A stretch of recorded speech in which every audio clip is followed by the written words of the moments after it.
Let's kick off match number 1. Chunsu versus Flurry is coming right up. And Chunsu's been doing so well, Derek. I think this might continue for him. And he's going to, I think very quickly, maybe even after this weekend, secure his spot in the playoffs for this season. Yeah, like I said, a lot of the players have submitted the same stuff this week. And so therefore, I think if the only distinguishing factor is the play with those decks that we've seen for a few weeks now, it does feel like che0nsu will be continuing his dominance. He's been playing very, very strong Hearthstone, in my opinion. His decks have been, I think, very standard, but slightly ahead of the rest of Asia Pacific, because the vast majority of players have just gone, as was kind of expected with this format, with the 4 best decks in their lineup. There's not all too much targeting strategy, because it's best of 3 with 3 decks remaining. Your opponent can just not play one of the decks. But I feel like che0nsu has gone with the same strategy, but just refined it a little bit more. He's gone with a style of play that I think is slightly more in line with the other regions, and therefore a little bit ahead of what the other Asia Pacific players have been doing. Yeah, and I think it's there's 2 sides to like bringing the standard stuff. There's the good and bad side. The bad side is there's no sort of spark there to get ahead, right? Yeah. But the good side, and where I think che0nsu has landed, is he's brought the standard stuff, but I think in generally the good builds of the standard stuff. Because at the moment, I feel in Hearthstone there's so many different ways to build so many of the popular decks.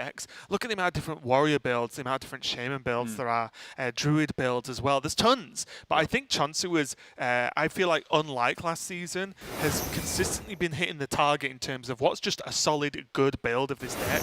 I'll submit it. He does that 4 times, and suddenly he's got himself a pretty good lineup. Whereas Flurry is now trying something else a little bit spicy. So when you look at not only the druid and Highlander hunter he's got to play, but this control warrior has our good friends, the Hecklebots, Derek. That's right, a card that I was actually very pleasantly surprised by last week. Obviously not just due to the fact... was too. Yeah, exactly, that it pulled out exactly che0nsu for the win. I think at the moment Hecklebot is just a very good card. I think it's very strong against Druid. I think it's very strong against Shaman. It gives you, against a couple of decks, just the potential for an absolute auto win if you can hit the che0nsu maybe, or the Elysiana maybe in some matchups as well against the Warrior.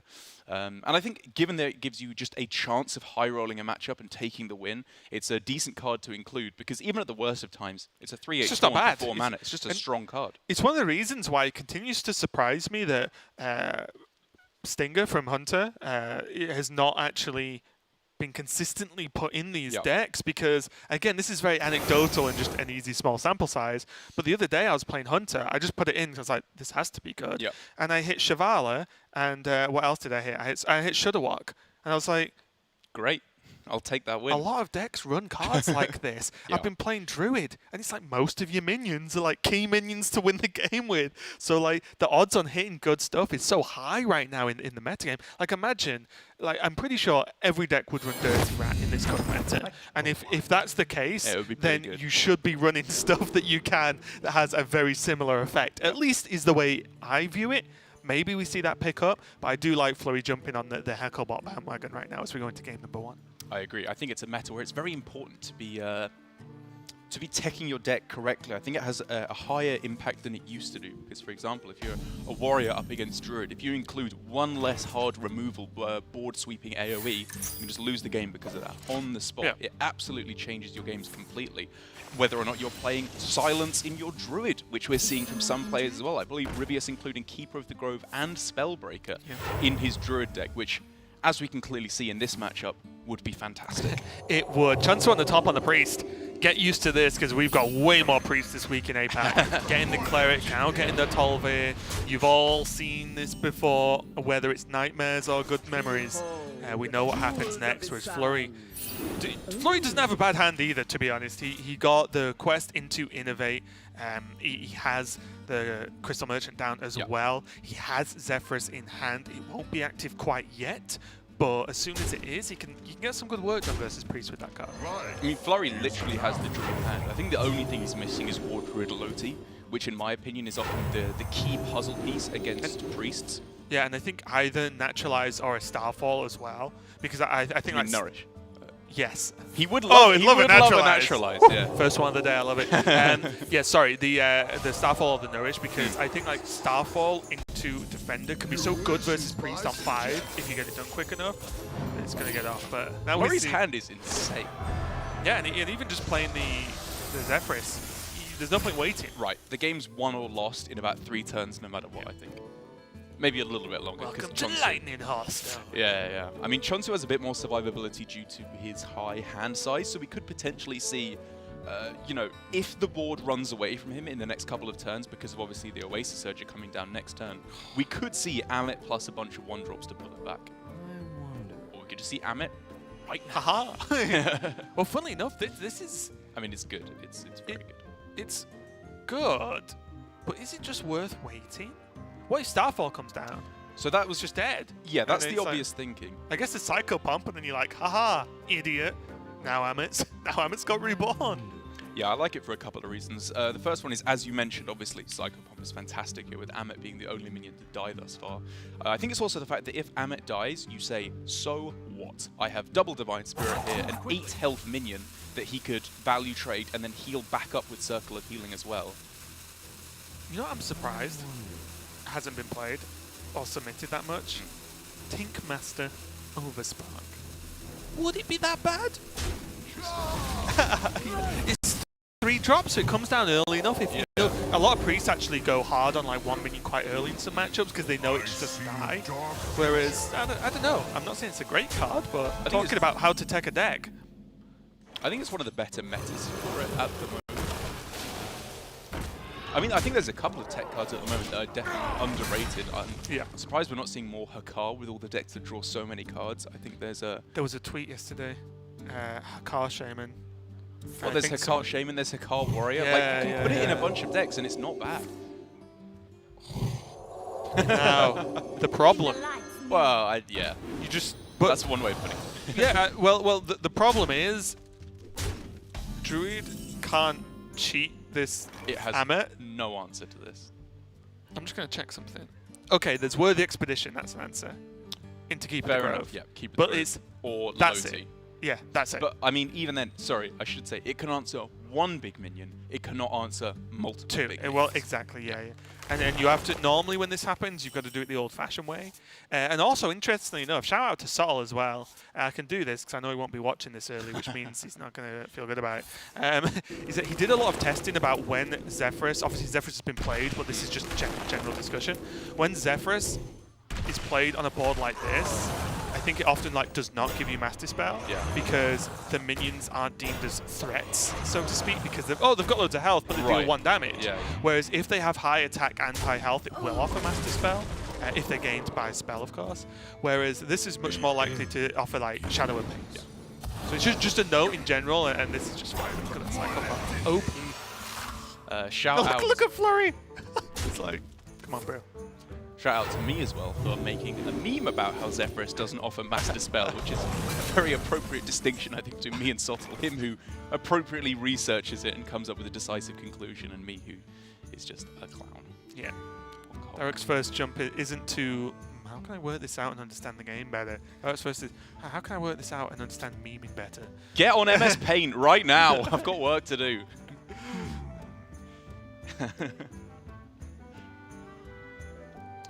Yeah, I mean, I think this is just one of those games where Amit was not answered, and so it can very easily run away with the game. One small thing to note, and it is small, but imagine the expedition into a silence or a poison effect, right? To get rid of this Tolve, you're starting to look at kind of maybe even lethal damage, and Chunsu doesn't actually have a way to kill Flurry yet. He has immortal minions, but if he can just get rid of this Tolve, I don't think it's 100% done and dusted quite yet. I think he shouldn't attack either. He would have to get through 56 health in order to do that. He would. Oh no, if he can sorry, 55. It's a 27 health damage. Right, but I'm saying if he silences one. Right. If he silences it, Reborn goes away, right? Yeah, yeah. And it goes down to, and it doesn't die anyway, so it doesn't come back. So if he gets the silence exactly, he can just ignore the taunt. Yeah. And he does have a lot of damage on board. So there's just a tiny, tiny chance. I must consider. And it's worth playing for, right? Oh, yeah, yeah. I mean, I guess I was maybe over-exaggerating. Flurry is not 100% out of the game at this point. I mean, look at his board, right? When you have Right, a board that's- like this, you're never out of the game. It's just not looking amazing as it currently stands. Because, I mean, like I mean, you said, one I guess good Chunsu draw and the doesn't have game's over. closes. Yes, yeah. One good draw from Chunsu, the game stands. And Chunsu is running a top C as well, so he has top C and double inner fire.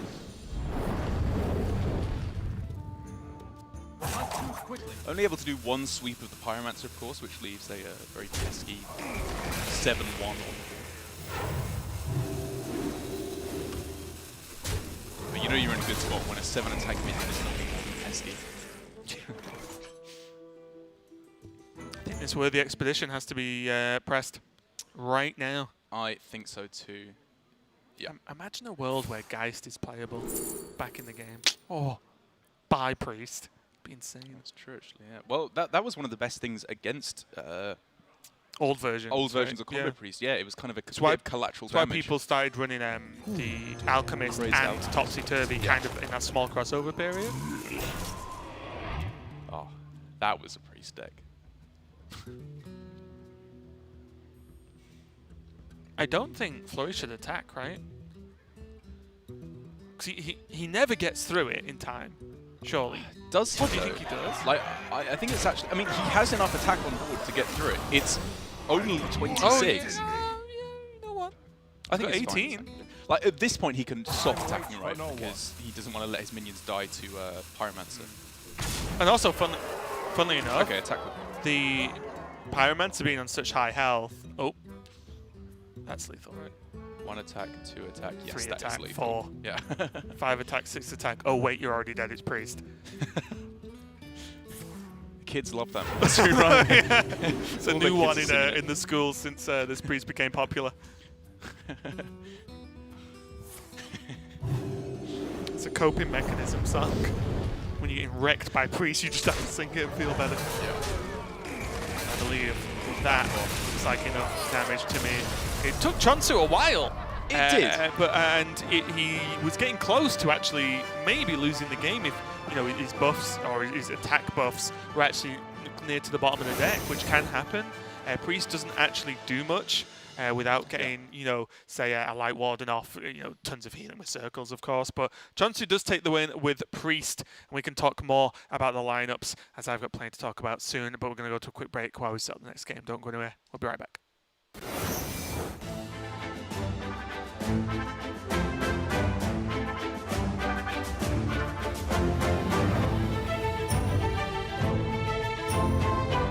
What's up, Hearthstone fans? Welcome back to another episode of The Curve, where we draw the biggest headlines from this past weekend on Curve.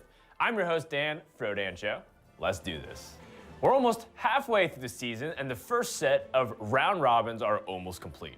In the Asia Pacific region, Tom 60229 has been reigning supreme until he suffered his first loss this weekend in a stunning upset. Tom lost his first match to Blitz Chung, who is currently the last place player in the division. Hot on Tom's heels is Glory from Japan, whose only loss is to Tom. In Division A, che0nsu currently sits undisputed at the top.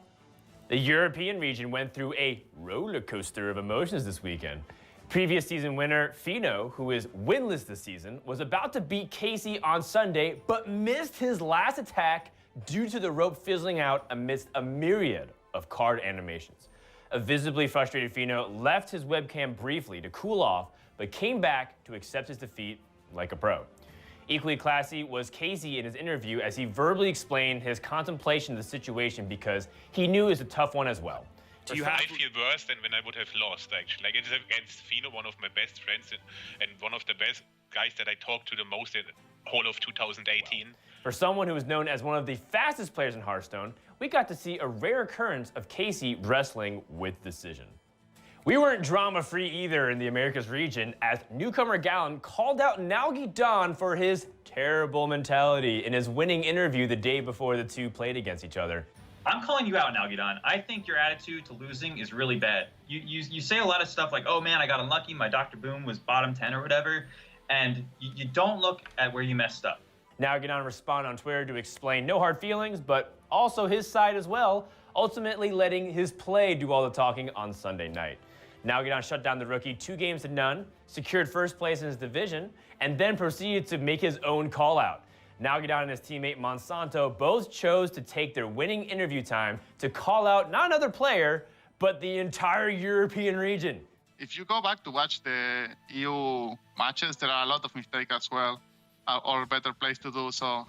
Oh, Europe? They think they're so good. Are they? But like they're not watching their own games. I don't know. Yes! The tensions build as we look forward to an epic BlizzCon where we hope to see the cross-regional sparks fly. Outside of the 3 major Grandmasters region, there's one very big region that is also a huge part of the Hearthstone ecosystem, and that is, of course, China. In China, the Gold Team Championships have started back up, and currently the team Sun Ning is on top. You might recognize SN Jing from that team as he was on the world stage just recently in April. If you're looking for more information on the Chinese Hearthstone region, you can find out all the information at gold.blizzard.cn/GTC. In this week's Meta Moment, we want to highlight the Quest Druid. The deck has been growing in its popularity, and after not seeing an abundance of it in week 1, it's almost become a staple in weeks 2 and 3. The deck sports lots of legendary cards that have been hotly debated in the professional scene. Arguments both for and against King Feoris have been made, and the same goes for other legendaries like Elise the Enlightened and to a lesser degree, even Cenarius. But no matter how you build a deck, the core of it remains the same, as the completed quest provides very powerful cards because of the Choose One combined abilities. Cards like Hidden Oasis, Starfall, Oasis Surger, Nourish, Wardru Lodi become game changers that can swing the board dramatically in one turn.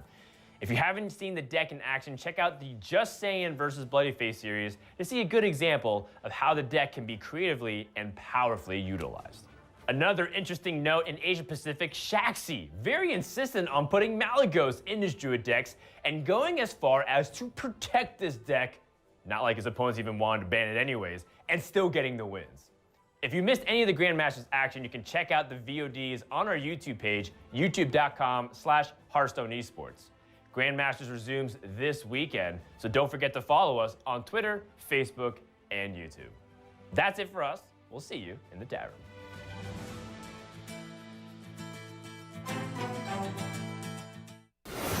We've got Flurry versus Chunsu continuing now, and Chunsu taking a good win, 1-0. And you know, you've all seen the memes, especially coming out of, I feel like, EU and America's regions of the whole, well, let's play best of 1 Hearthstone, because if they just presume everyone submitted Priest and Priest gets a win, then that's just a problem. My question for you, Derek, as we're moving on into game number 2 is, Chunsu didn't ban Priest, didn't shield his Priest, and Flurry didn't ban it. Is there ever enough respect given to a deck? I think Priest is one of the most powerful decks we may have ever seen in Hearthstone. I think it's up there at least. Should it not gain the respect to just be banned when possible? Is that just not a thing? This is going off my own personal experience in the games I've played. I think yes. I think it is so high a power level of a deck that it's worth just getting rid of it. Because like the reasoning for getting rid of the Shaman on both sides, the Battlecry Quest Shaman, is it's just got such a good spread of matchups against everything. It's just a decent deck, right? Exactly. I feel like it's good against everything. The prevailing opinion at the very least is that it's good against the Warrior, it's good against I think Highlander Hunter, I think it's reasonable against as well. And obviously okay against the Druid if you can get off to a good start. But I think the Priest also can put up the same argument, is the thing. Right, okay. Just interesting to me because the fear factor of Priest and the fact that, frankly, there are games that if you're against Priest, then you can play the best and still just completely lose and get trashed. It would scare me a lot. So personally, I would ban it when possible, and I would also be shielding my own Priest. But anyway, we can talk about that a little bit later, so we'll be talking about Priest unless there's anything else you want to add. It's true. I just wanted to add that for Flurry, I suppose it's the most sensible time to not ban Priest because he's got Warrior and Highlander Hunter both left up, most likely. Warrior 100% because you shield it, and then likely the Highlander Hunter as well. Both of which are the 2, I would argue, best decks that we have against Priest. So I can understand his reasoning. Yeah, he's not just randomly not banned it. Thought through it, I think. Well, let's go into game number 2. Chunsu and Flurry both picking Druid, both lists quite similar, although Chunsu, big difference is Chunsu is running Elise and double no, it's not double Worthy Expedition. What else is and Bees, whereas Flurry is running a Power of the Wild and also what was that other card I saw? And something else that I can't see. Second Howl? Yes. Yes, that's it, second Howl. So some small changes. Chunsu has the better late game, you argue, because of Elise. And a note to everyone as well, there was a patch this week, a couple of days ago, I think, where there was 2 major changes to do with competitive play. Quite big ones as well, actually. Yeah, so now things or cards that discover does not have a class weight to them anymore. So think about back in the day when Paladin played Stonehill and discovered a taunt. Well, there was Tyrion, there's Talrim, there's legendary taunt minions basically, and it would very likely discover them as an option because the class cards were weighted. Now, discovers are even. It's just completely flat. You're just as likely to discover a neutral card as a class card, as long as the discover can discover neutral cards, of course. So that's one thing, which we can talk about maybe warrior matchups a little bit later on. But the second thing is, Elise used to copy your hand randomly. It would just pick whatever cards to duplicate. If you had more than 5 cards. If you had more than 5. Obviously, if they can fit in your hand, it copies them all. Yeah. But when you have too many, it just picks. Whereas now, Elise actually copies from left to right, so you can actually jiggle it around a little bit to make sure, even if you say you've got 6 cards and Elise is going to overdraw kind of the duplicates, you know which ones are going to be hit. So it's a little bit more reliable. Which is a change, in all honesty, I'm very happy to see. I think if you surveyed a bunch of Hearthstone players when the card was announced, how do you think this would copy? The vast majority would say left to right. It seems intuitive. It makes normally sense how like to Death Rattle ordering exactly. it goes off in order of play, which you can argue is similar to left to right in hand. Right, exactly. Order of being drawn. Yeah. And like you said, the important factor is, I think it's not quite so discreet with this deck as much as it is with some of the other more combo-oriented decks like Malagos Druid or, of course, the OTK APM Druid that relies very heavily on Elise. But just the fact that Chunsu can know 100% what will be copied in his hand later on in the game will be a big factor. You can make an informed decision, which is good. Those things are pretty good. But anyway, as we've just give you a breakdown of the patch, this game's got on. And now suddenly Flurry is fighting back onto the board, as always, against the Surges, which are a nightmare, I think, against any class. But even these, the Surges, it's kind of a checkmate scenario, right? The Surges don't kill the defenders, but the defenders also don't kill the Surges. But Chunsu is only that one swipe in his hand away from just clearing this up anyway. Nourish is always favored. You've got to consider Nourish every turn that it's playable, but I actually think this looks really good. I was looking at this, although I think I would have played the Innovate last, even though it makes 0 difference. But I would have done the turn and gone, oh, you know what? And on top of that, I'm going to draw a card. Boom, Innovate. It's like when someone goes Innovate Quest on turn 1 instead of Quest Innovate. You're like, wait a second, you can't do that. That's not how we do it around here. Like order lull, and you're like... In this house, we play Quest first, all right? As long as you're under my roof. No son of mine will be playing Innovate first. Now Flurry with a clear of his own and a bit of a less development on board with just the Crystal Merchant. But Crystal Merchant, one of the better cards in the deck, in my opinion. That card draw every turn sick. Yeah, this is shaping up very interestingly already because Flurry, with his nice setup here, obviously Nourish a couple turns ago, has drawn himself a whole bunch of expensive spells here and has the King Phaeorus. And getting that down first can be a major boon in the matchup. Then there's a couple of other interesting factors at play there. First of all, no Floop in hand, so he can't go for it twice in a row, which in this matchup I find is pretty important. You can't always wait until Chef Know Me and then copy that because you don't always have the time. And also, on the other side of the board, Chunsu's now picked up War Druid Loti and Starfall, and I was wondering if he was just going to jam it down on this turn to set up for... Wow. As I was about to say, to set up for the King Phaeorus, because it would have made this significantly easier to clean up. It really would, actually, looking at it, wouldn't it? So he still has double Starfall, which is still going to get the job done in most extents. Yeah. Which is still pretty good. It is pretty good. But I do agree that it just seemed like a pretty opportune time to get it down and get it stealth, because that is one of the most key facets of this matchup I find that is still being underutilized, is just stealth Loti. You just leave it there. Matchup. It's insane. It's so powerful.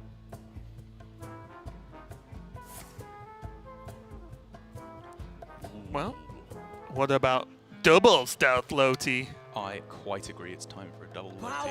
You can't do this too. Doesn't he He'd be just taking die? quite a beating if he did it this I turn. think he just dies. Yeah. In a lot of circumstances, I mean.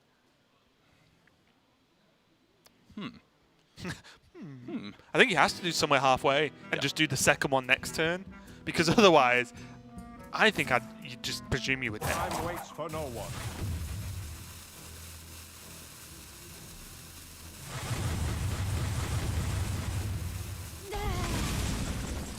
Or is this much more manageable damage count? Still a very reasonable chunk. And for Flurry, this is exactly what he wanted to see. Less greedy version of the deck, so his game plan is just to close things out in the mid-game.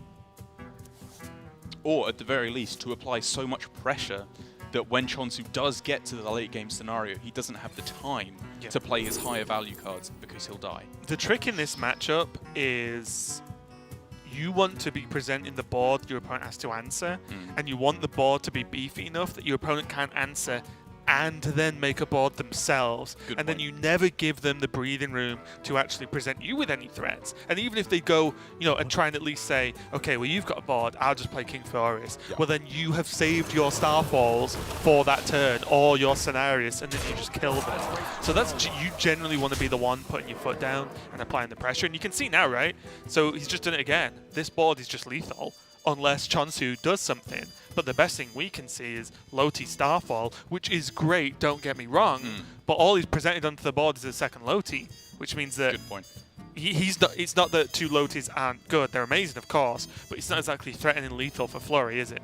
And I think that's one of the things I like most about, as we've been talking about, Stealth War Druid Loti, because I feel like it's investing your mana into doing, at a later point, exactly what you're talking about. By having these stealth minions, it means once you clear the board, all of a sudden you unstealth them, and if you've got one or two Lotis on the board, at that point, they're seemingly out of nowhere, they're massively behind on board, which, like you said, is the kind of tempo swing that's necessary to pull this back.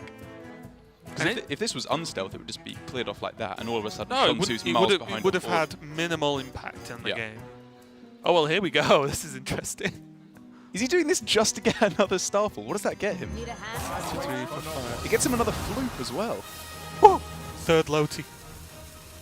And he can cycle these forever as well, as long as he doesn't play a minion, right? I have to be honest, I wasn't even considering this line of play. Okay, now he can't cycle them forever if he plays that. Yeah. Well, he doesn't even really need that. Oh, It's I know, added just need another to. Floop. Yeah. It's just, again, it's the power of this. Like, look at this. Is he playing both of them out? Whoa! Whoa. I mean, that's a big board. It is, but now we've seen from Flurry. Think what he was down on at the start of the game in terms of resources. He was down only an Elise. All of a sudden now, he's gotten rid of Elise, and he's gotten rid of the Floop. He's ahead on resources now. So now does Flurry just play Zephyrus and just twist it nether this board? Can it get something better? Flame Strike? How good is Flame Strike? Maybe, yeah. Flame Strike's probably better actually. Pretty right? good. Yeah. Oh, he doesn't kill the Loti though. Yeah, it's not perfect. Shadow Flame? Shadow Flame's the best one, right? Shadow Flame's nuts. It doesn't clear off the board, of course. Wait, he could play Loti though. Which would clear off the board. Oh, it would. Oh. Zephyrus, of course, doesn't know that it has poison, but it would offer it anyway. Well, I mean, perhaps. spell damage. Oh yeah, it's spell damage, not the poison. spell damage of the 5/5. Yes, sorry, yeah. sorry. Yeah, no. Yeah, sorry. so it would go to 6 and then clear the Poisonous Loti. does not activate off that. Yes, sorry, I misunderstood. Ooh, I think after seeing Elise, he wouldn't have had Floopy Doop. He would have had mana. 9 mana. Yeah, he would have had mana. It's a really good turn. I thought that was insane. Would it have 100% offered it to him? Oh, surely. I think it would. Surely. I think it would. Yeah. Right, Mythbusters, check it out. Get queuing those games with Druid matchups. Make this board. I mean, don't get me wrong. Flurry's very ahead. He's put che0nsu to 6, but you think he could have just not got the 5. The 5/2 would be dead. Yeah. He wouldn't have the 2 5/5s on board, but have it still in hand. He'd have a Loti down, and I don't know. I mean, like this is that still play powerful, there. but I like you get that rid of the whole board, and you just saw Elise Floop. Oh, it's insane. Now for che0nsu, of course, with the ability to easily wipe up this board, he needs to think, okay, this is my turn. How do I turn this around? How do I stay alive for the most part? Because obviously, at 6 health, he is a Zephyrus away from death, which is of course part of Flurry's consideration, right? Yeah, and like I said, this was still a good turn. It's just mindset of what happens, because if, say, I think what's scary here, and I don't know if he's played both, which is the decision point, I guess. Like, hidden Oasis swipe this turn would be a problem for Flurry. Swipe just clears the board. Yeah. He pushes. Everything lives on his side, and he heals for 12 and goes to 6/6.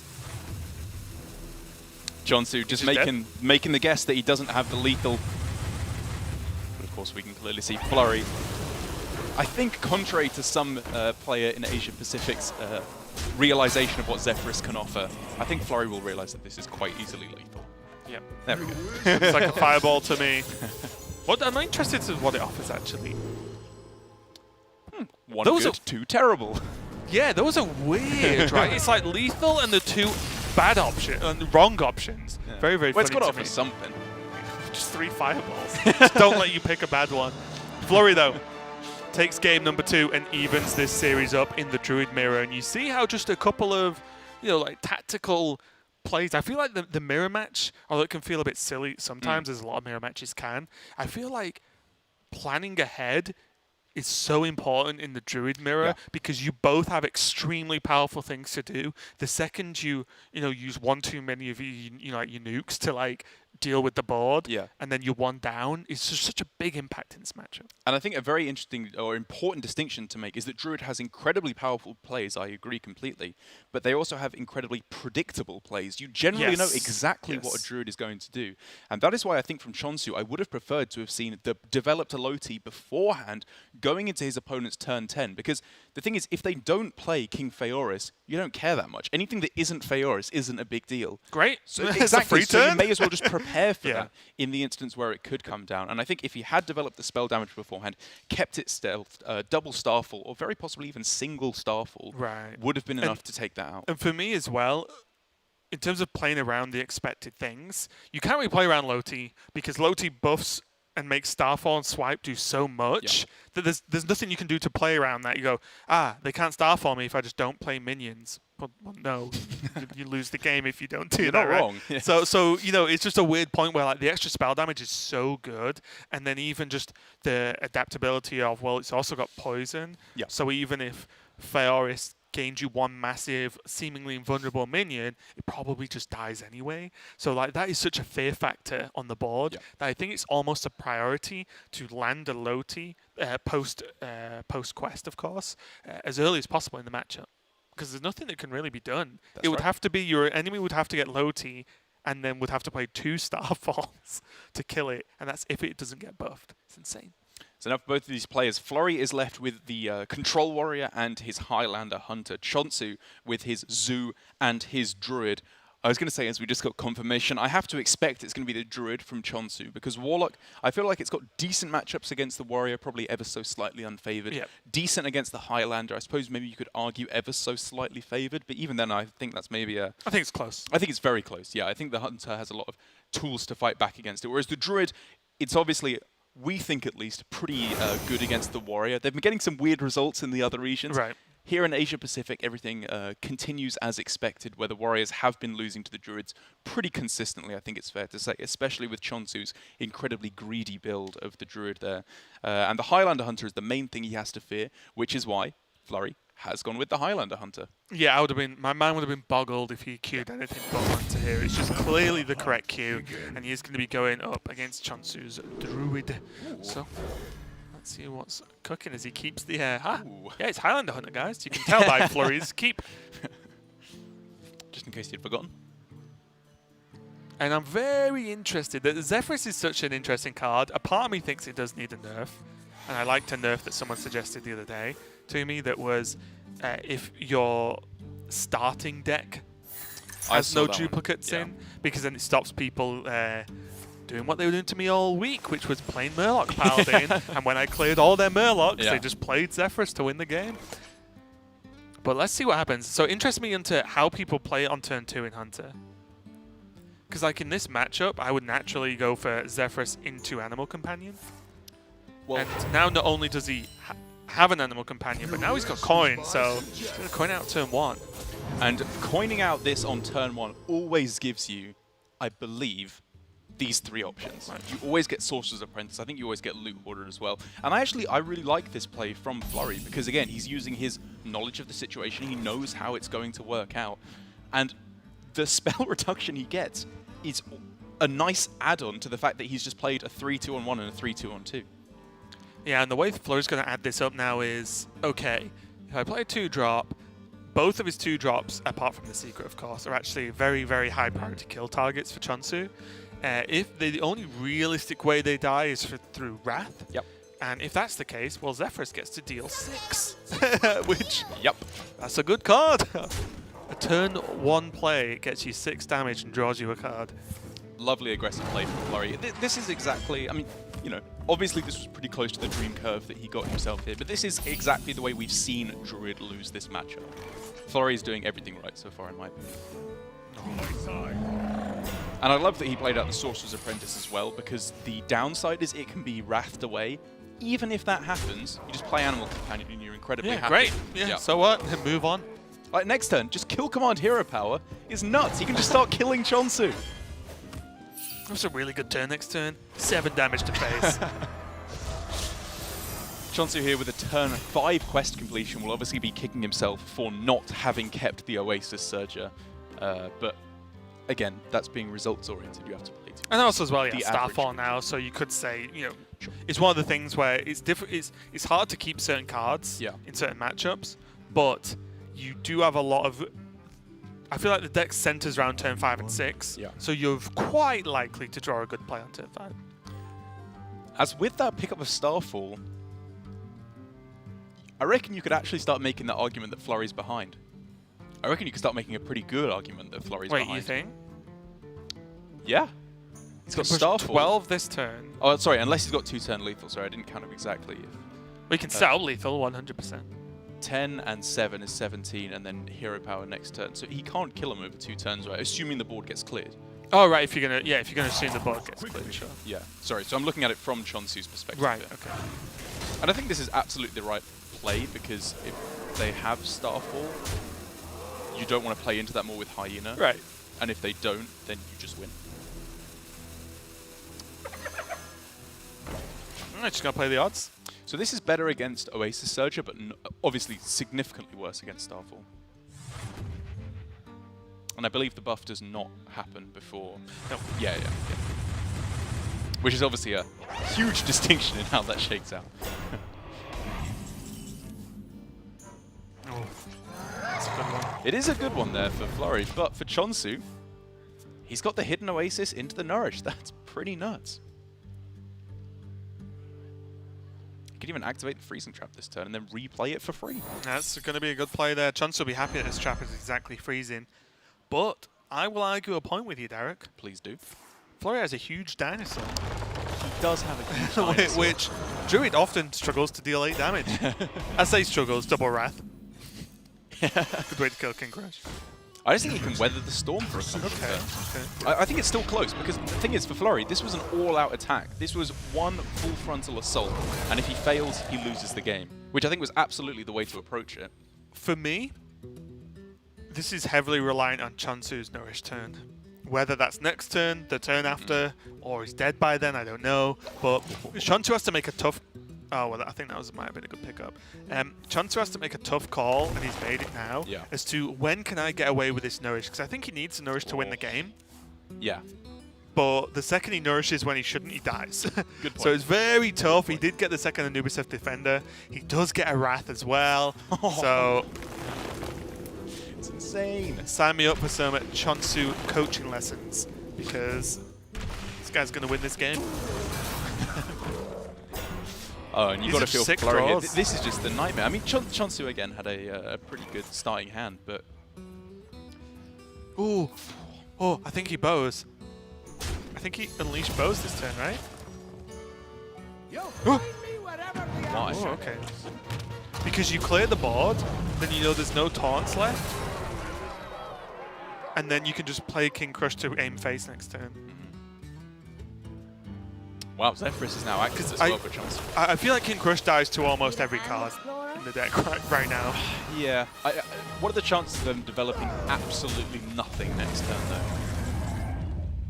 But nothing that's going to taunt. So you just go try and push go face. face. You Yeah. have bow, you have king crush, you might draw more damage. Fair enough, fair enough. I'm saying this with knowledge of Chunsu's hand, of course, but look Yeah, what he's yeah. not played. Like, there's so many cards that just killed King Crush there, whereas he could have got through the taunts with Unleash, could have got the bow equipped. So that does 8 damage. I think that the higher average, the higher chance to win on average was just the King Crush surviving. As ridiculous as it seems, that's possible. I mean, what Because this... he had so little extra push, so little extra push. Just drop Tyrion, Hunters, and have an answer. I guess. I think it's the best one. Yeah. And they're all decent options, but Yeah, who cares about the Harrison's secret if pretty you bad just play... see, I don't know about this. He gets to play some other stuff. And he does have another Zephyr, so I guess who cares? hit the Tyrion second time. What does this even give him? Like Power of the Wild? Yeah. Oh, yeah, Ooze as well. Perfect. Just crush Flurry into the ground with these double Zephyrs. Ugh. Oh! Doesn't do Can he anything survive? anyway. Well, Zildjian Yeah, does it nothing. doesn't do enough. Summons Yeah, an you're animal right. companion and a A dream. couple of secrets, yeah. Well, this could change things up. Are there any mechs that do work? Spring Rocket is like the most immediate one that he can actually play. Can you go? No, of course you can't go for the mecha thing. Can he So- go for them? Famous words. I think like you have to say it at this point, no matter what. No matter what game is in, the words have to be spoken. It's like just a ritual rule. It's like Mechathun's just appeared. Can he get it? It's Well, like of course he can. He's dead. It's like The Miranda rights that police officers have Yeah, to you say, just like, have it's to not an say it. actual win unless you say Mechathun. it doesn't count. And then it's going to be game, and then it's going to be series. And Chunsu looking fantastic as he goes up to, what is that, 6 wins now? 6-1? Yep, 6-1 record. Well, as it currently stands, being the first player to have played this week, the best record so far in Asia Pacific. There's only a couple of people who are at the 5-1 record, I believe. Chunsu, Tom. and Tom, yes, you're correct, and Glory as well on the other side. So 3 players who are at the 5-1. And as I was somewhat expecting, Chunsu carrying on his dominance here in Season 2 of Asia Pacific. Flurry last season felt like a big standout player with one of the most creative deck builders, it feels like. But to me, at least in this season, I think we both agree here, it feels like he's been somewhat eclipsed in the creative deck building front by Shaxi and Rivius, where they're a little bit more adventurous with how they want to play the matchups here in Season 2. Whereas Flurry, he's going with what to me at least appear, for the most part, pretty standard deck list. He's got a couple of twists, but it's a lot less of the Flurry we know and love. And speaking of that, there's one thing that really sticks out to me is that because Rogue isn't exactly rocking the top of the show at the moment. That's true. Flurry is a Rogue specialist, and not being able to play your deck, your class, must suck actually, and it must chop at least some level of percentage off. And I'm not saying Flurry can't play any other class. Of course, he's a very good Hearthstone player. But just not being able to play the class you want to play a lot must just hurt a little bit, and not being able to submit it because it just, or at least I think it's been universally decided, it's just not good enough anymore. Right, this is the 2nd week in a row where we have literally 0 rogues. I think that's across all GM, isn't it? Yeah, all None regions, again there's in no EU and rogues. NA, yeah. In Asia Pacific, we also have no mages. This is, like, I think, the first time we've had 2 classes completely unrepresented in a single region, because for the most part, it's been an incredibly diverse metagame since we've switched over to Conquest with a Shield as opposed to Specialist. And we've seen other regions submit mage. We've seen Pavel do it earlier on. I think Ball Control, I think Ball Control and RDU, I think this week I think there's have 3 in submitted EU, it. 1 in Yeah, NA. so people are still trying it, whereas APAC have decided no, it's just Not nerfed. good enough. Nerfed, must be bad, done, finished.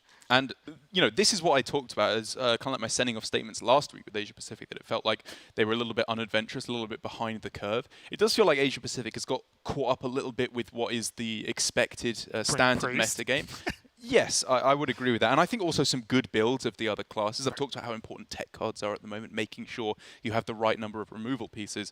I still think that Asia Pacific have got down, they've got the fundamentals of the good metagame lineup at the moment. I just want to see a bit more creativity from these players, because I know they've got it in them. Okay, well, let's see if we've got it from these two next.